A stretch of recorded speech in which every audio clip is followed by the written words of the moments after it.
Hi. സ്റ്റൂളിൽ നിന്നോണ്ട് ഓടി ഏത് കാലത്തെത്താനാ? എന്തായി കാണിക്കുന്നത്?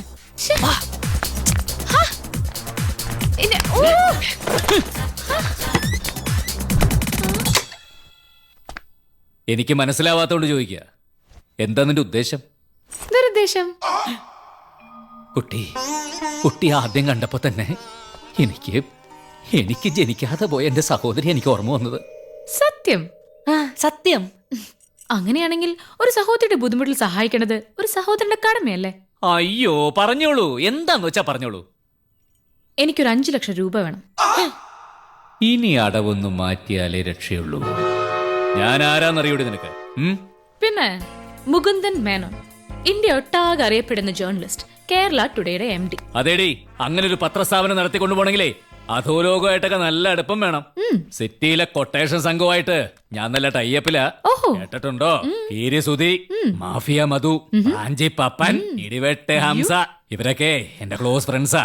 ഞാനിങ്ങനെയൊന്നും ഞൊടിച്ചാണ്ടല്ലോ അവര് മക്കളുടെ 2 കുഞ്ഞിക്കാരും തല്ലി ഓടിച്ച് കാട്ടിക്കളയും. പിന്നെ വൈകുന്നേരം ഹോട്ടലിൽ പാട്ട് പാടണമെങ്കിലേ എന്റെ മോളിങ്ങനെ ജഴുന്ന് എഴയേണ്ടി വരും. Thank you. എന്തിനാ? സിറ്റിയിലെ കൊട്ടേഷൻ സംഘമായിട്ട് ഞാൻ നല്ല ടൈപ്പില. കേട്ടിട്ടുണ്ടോ?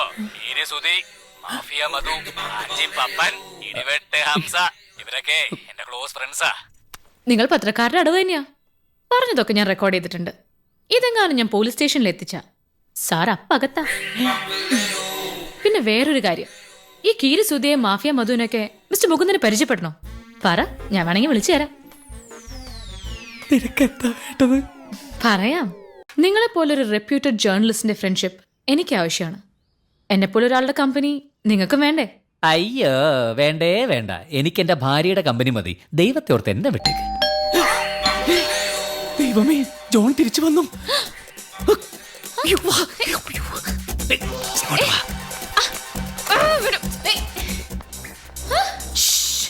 ഞാൻ വന്ന് വിളിക്കുന്നവരെ പുറത്തിറങ്ങി പോരാ.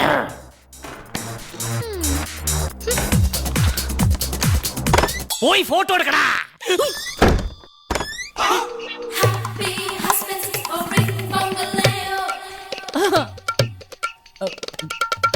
എന്താ മൂന്തേട്ടാ, ആകെ വല്ലാതിരിക്കുന്നല്ലോ. ഒന്നുമില്ല. പിന്നെ നീ അമ്പലത്തിൽ പോയില്ലേ? നേർച്ചക്കിടാനുള്ള കാശ് മൂന്തേട്ടന്റെ തലക്കൊഴിഞ്ഞു വാങ്ങാൻ മറന്നുപോയി. ആണോ? ഇതൊക്കെ നേരത്തെ പറയണ്ടേ? എനിക്ക് കൊണ്ടുപോവാ. തുപ്പല്ലേ, അമ്പലത്തിൽ ഇടാനുള്ളതാ. ചേച്ചി, ഒന്ന് പെട്ടെന്ന് വാ. അമ്പലത്തിൽ നട അടയ്ക്കും. എനിക്ക് പായസം കുടിക്കാൻ ഉള്ളയാണെന്ന്. നടയടയ്ക്കും, വേഗം ചെല്ലാൻ വാ. എന്താ മൂന്തേട്ട ഇത് ചടങ്ങ് തീർക്കും പോലെ? ഇതൊന്നും വീടിന് പുറത്ത് വെച്ച് ചെയ്യേണ്ട കാര്യങ്ങളല്ല. വീടിനകത്ത് പോയി നല്ല ഗൗരവത്തോടെ ചെയ്യേണ്ടതാ. എങ്കിൽ നമുക്ക് നമ്മുടെ വീട്ടിലേക്ക് പോകാം. വാ. അതിനെന്തിനാ നമ്മുടെ വീട്ടിൽ പോണേ? ഇവിടെ വെച്ച് ചെയ്താ പോരെ? വരൂ. അല്ല, ഈ വക സംഗതികളൊക്കെ നമ്മുടെ വീട്ടിലെ പൂജാമുറിക്ക് അകത്ത് വെച്ച് ചെയ്യേണ്ട കാര്യമോ? അതൊന്നും സാരമില്ല. ദേവി, എന്റെ മൂന്തേട്ടനെ സംശയിച്ചതിനും തെറ്റിദ്ധരിച്ചതിനും ഒക്കെ എനിക്ക് മാപ്പ് തരണേ. അയ്യോ, അങ്ങനെ നിക്കണമെന്നില്ല. ഇങ്ങനെ നിന്നാ ചെയ്യേണ്ടത്. ആണോ?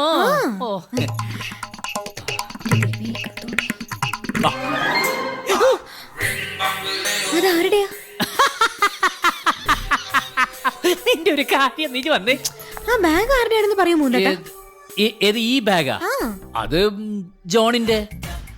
ജോണിന്റെ? അതിനിത് ലേഡീസ് ബാഗ് ആണല്ലോ. എവിടെ? അയ്യേ, ഇത് ലേഡീസ് ബാഗ് ആണല്ലോ. ഇതാണ് അവന്റെ കുഴപ്പം. അവന് ഈ ലേഡീസുമായിട്ട് അധികം ബന്ധമില്ലാത്തതുകൊണ്ട് ലേഡീസ് ബാഗ് ഏതാ ജെന്റ്സ് ബാഗ് ഏതാന്ന് തിരിച്ചറിയാൻ കഴിവില്ല. ശാവം. മക്കൾ വന്നേ. എന്താ? ചെരുപ്പ്, ലേഡീസ് ചെരുപ്പ്. പക്ഷേ ഇത് അവന്റെ അല്ലട്ടോ. അടുത്ത ഇഷ്യൂല് ഫ്രണ്ട് പേജിൽ ഫോട്ടോ, ബാക്ക് പേജിൽ ആഡിൽ വരാൻ വേണ്ടി ഫോട്ടോ എടുക്കാൻ വേണ്ടി കൊണ്ടുവച്ചിരിക്കുക. ഇനി വൈകിയ നടയടയ്ക്കും, അത് ഉറപ്പാ.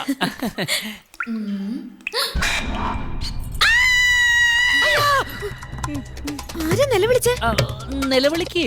ആര്? എവിടെ? നിനക്ക് വെറുതെ തോന്നിയതായിരിക്കും. നീ വന്നേ. ഞാൻ കേട്ടതാ. അയ്യോ, എന്തൊരു കഷ്ടത. നീ വന്നേ. അല്ല അന്നേ, ഞാൻ കേട്ടതാ. കൃഷ്ണേന്ദു, അവിടെ ഒന്ന് ആര്? ബാത്റൂമിൽ പാറ്റ.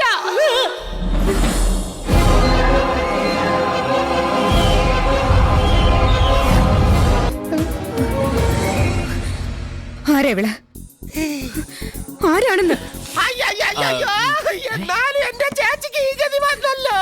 ആരുണ്ടേ നീ? എന്തെങ്കിലും കുഴപ്പം പറ്റിയിട്ടുണ്ടെങ്കിൽ അത് തുറന്നു പറ. ഇപ്പൊ എല്ലാത്തിനും പോം വഴിയുണ്ട്, മരുന്നുണ്ടെന്ന്. കൃഷ്ണേന്ദു, ഞാൻ എല്ലാം തുറന്നു പറയാം. നാണമില്ലേ അളിയ? എല്ലാം കാണിച്ചു വച്ചതും പോരാ, ഇനി അത് പബ്ലിക്കായിട്ട് തുറന്നു പറയുന്ന. എന്തോ എല്ലാരും കൂടി അതെ, ഇവിടെ 16 അടി യന്ത്രം നടക്കാൻ പോകുന്നു. കൂടുന്നു.